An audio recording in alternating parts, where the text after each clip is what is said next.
yesterday's news. Hello and welcome to Old News, the programme and podcast which looks at news stories of the day through the papers of yesterday. We'll have to stay with the TT really, won't we? It's still being TT fortnight officially. If we go back to the Peel City Guardian, Saturday, May the 28th, 1910, we have a lovely picture of the early days of the TT. Motorcycle race, TT race is the heading. The island makes holiday. A splendid sports day. Victory for the matchless. That being the motorbike make, of course. Thursday saw the running of the Motorcycle Tourist Trophy race, practising for which has been ongoing spiritedly for a week previous. Great language. This was the fourth race for the International Autocycle Tourist Trophy. Remarkable interest has been taken in this year's event, and the entrants reached the large total of 84. The course was the same as last September's. Not the mountain course, of course, at this stage. The triangular roadway from St John's to Michael by Cronkovody, back to Peel by Glen Cam, and through Peel to the starting point.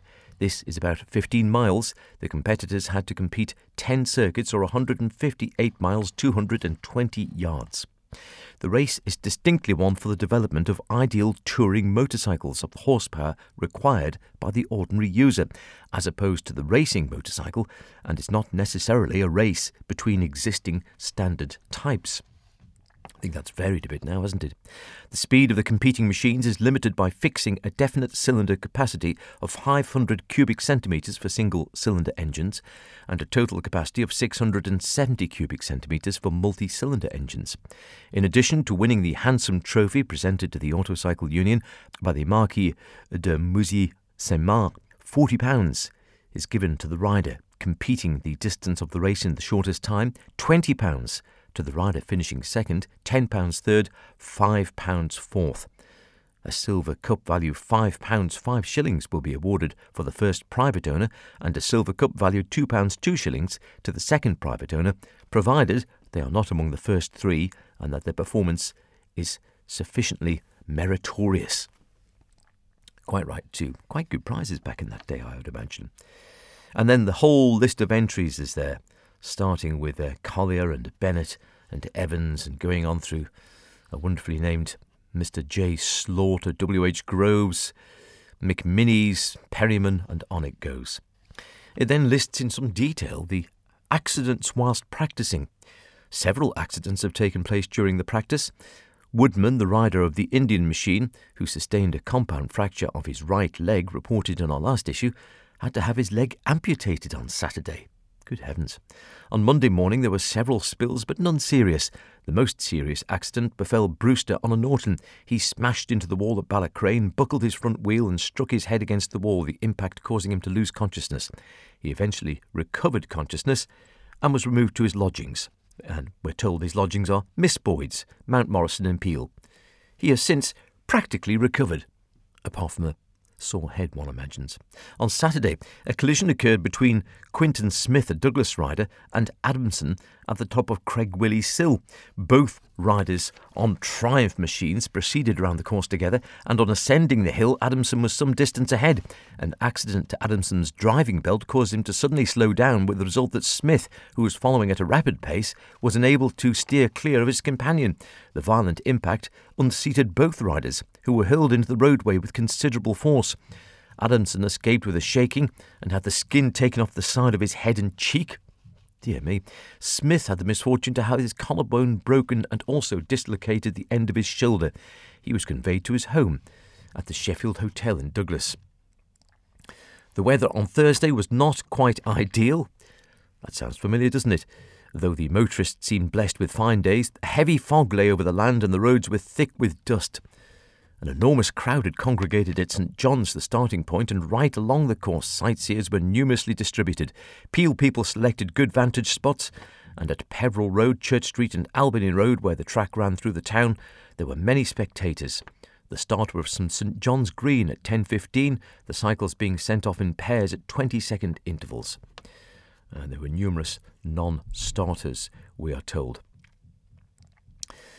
Yes, all sounds fairly familiar, albeit the speed's obviously a little bit slower than you might expect today. There are various other accounts of incidents and various bikes. The most exciting incident of the day occurred on this round. Number 21, we are told, W.E. Bashel, came into the starting point, completing his fourth circuit with his machine ablaze. It seemed that his tank had burst and the contents took fire. Frantic efforts were made to extinguish the blazing petrol, and tyres extended right across the racing track, and succeeding machines dashed through the fire. The flames were finally extinguished, but not before the motorcycle was reduced to a sorry-looking piece of framework. Bashel, we're pleased to hear, got off with no worse than a burnt hand. H. Bowen, we're told finally, attempted acrobatics at Ballacrane. He turned completely around and went backwards into the wall, tumbled off, picked himself up again, and went on. Made of stern stuff then and now. Going forward a bit to 1929 in the Isle of Man Examiner, Friday, June the 28th, High Bailiff's profitable morning, we're told. TT visitors helped to swell the National Fund. Well, I think the police still kept relatively busy through TT. The revenue to the island from the TT races accrues from many sources, and the contributions which drop into the coffers of the insular treasury in the shape of fines paid in the High Bailiff's court by offending visiting motorcyclists are not to be despised. On Saturday morning last, 7 young sports from England and Ireland were called upon to pay fines varying from 2 and 6 to 30 shillings, and the whole batch was disposed of inside 10 minutes. Each defendant smilingly expressed a willingness to promptly settle the little account, and the High Bailiffs observed, "We've had quite a profitable little time." Frederick Hayes, the worst offender, was charged with driving a motorcycle and combination down Crosby Hill at the close of the lightweight race at terrific speed, and with refusing to stop when signalled to do so by a constable. The High Bailiff considered this sort of thing was the cause of many unnecessary accidents, and imposed a fine of £1 with 16 and 10 costs. Frederick Jackson, who pleaded guilty to driving a motorcycle in the streets of Douglas without a silencer on the machine, the evidence showed there was a straight-through exhaust, was fined 30 shillings and £1.10 costs. Leonard Grosvenor, meanwhile, was fined 5 shillings for driving a car without a licence, and Jack Williams, Desmond Harry, Nelson Kelly and Edward Patrick Heaney, 4 visitors from the Free State, were also fined a like sum for not having horns attached to their machines. I like the way they all just smiled and said, yes, we'll cough up. To 1939 now in the Isle of Man Times, Saturday, June the 10th. Catering for TT visitors. Many trips next week, we're told. The Isle of Man Steam Packet Company intend offering for TT visitors next week almost to their utmost capacity. The Ben McCree takes her first sailing today, Saturday, and shall be joined by the Lady of Man next Friday for Senior Day. For the junior race, the Mona's Queen will come from Liverpool, followed by the Tynwald. Then there will be another midnight trip for the lightweight TT, the Manxman taking the sailing. For the senior on Friday, however, there will be sufficient steamers to carry many thousands of passengers. The Temple Press, remember that, will run 2 trips from Fleetwood by the Mona's Queen and the Fenella. The same company will carry its trippers on the Manxman from Liverpool. Then, in addition, the Steam Packet Company will run the Lady of Man from Liverpool, sailing at 1 a.m, the Ben sailing immediately after her, and the Victoria. There will be sailings from Douglas at 4 p.m, 7 p.m for Temple Press visitors, and shortly after midnight. The Temple Press, you don't often hear of them, do you? To 1947 in the Isle of Man Times, Saturday, July the 5th. The Island and the TT races. Looking back on the recent TT races, the first and the last possibly on pool petrol, we can say at once that they were very successful from every point of view. The number of visiting motorists and motorcyclists was easily a record, and we now know that the arrivals of visitors in the weekend preceding the TT and the numbers for the next weekend differed by around 10,000. But no one with any common sense has ever questioned the value of the TT races to the Isle of Man, or the value of the island to the races and the trade. The two are partners on a profit-sharing basis. Each has its contribution to make to the other, and each is indispensable to the other. The most pleasing feature of all was the absence of really serious accident. We cannot blind ourselves to the fact that the TT races are attended by very great risks. It has always been so, and it will always be so. But I'm afraid that is true. Several fine young men have met their death in the quest for TT and Manx Grand Prix honours. Happily, there was no such appalling accident in last week's events. In the senior and lightweight TT2, we had wonderfully close finishes, and all the elements of really exciting races were present in all events. The article goes on to say this year, for the first time, the marshalling was in the hands of the Chief Constable, who was the Chief Marshal, with 4 well-tried men as sector Chief Marshals. Opinions vary as to the policy of making the police responsible for marshalling the course, but from our own observations and from what we hear, it was done very efficiently, and no better justification could be found for the change. No praise is too high for the large band of enthusiasts who year after year have acted as marshals, particularly at the morning practices, and have done the job really well. Whether it is done under police or civilian supervision, seems to many to matter very little, so long as it's done efficiently. We also hear at the end of that, stop evening practices. Another point, we hope there will be no more evening practices. The recent practices cost the places of amusement at least £1,000. They simply cannot afford this contribution. If they are to continue, then such places as the Palace and Villa will not be able to afford to open with their big noisy bands until after the events, and that will be a big loss to the island. Then there is the proposed car race.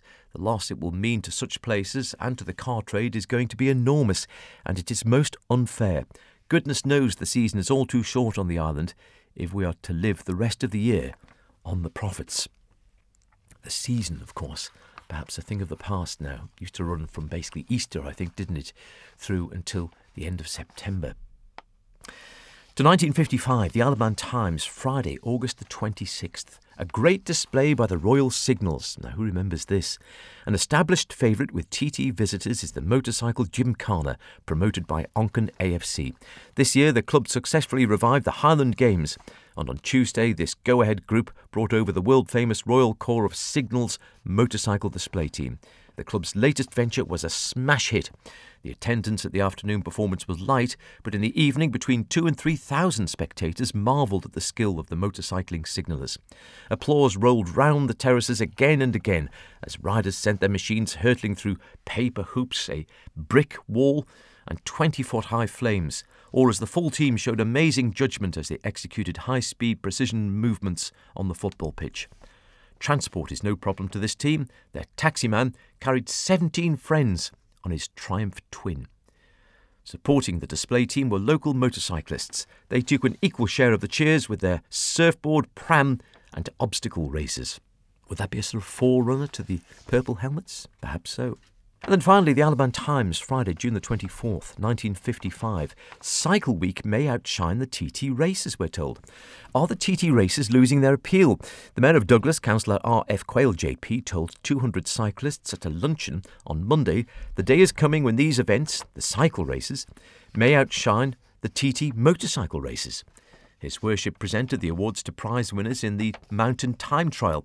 He expressed the hope we would see new faces, as he'd heard that support for the events had fallen off slightly. Present at the luncheon were former world amateur sprint champion Cyril Peacock, now turned professional, and national women's 25 champion Millie Robinson, a famous cyclist, of course. Cheerless Sundays is a subheading. In thanking the organisers and the Manx public for the Race Week programme, Mr Frank Seaman of Liverpool told cyclists of the delights of Douglas on a Sunday afternoon, especially a wet Sunday afternoon. Mr Seaman made this plea: if we cannot get cheer without, at least let us get cheer within. From which we might take it, he went to the pub. The TT, ongoing, of course, always a spectacle, always has been a spectacle, still is a spectacle. News then, news now, whatever you're doing for your TT week. Stay safe. Do enjoy it. Until next week, cheerio. You're gonna be yesterday's news.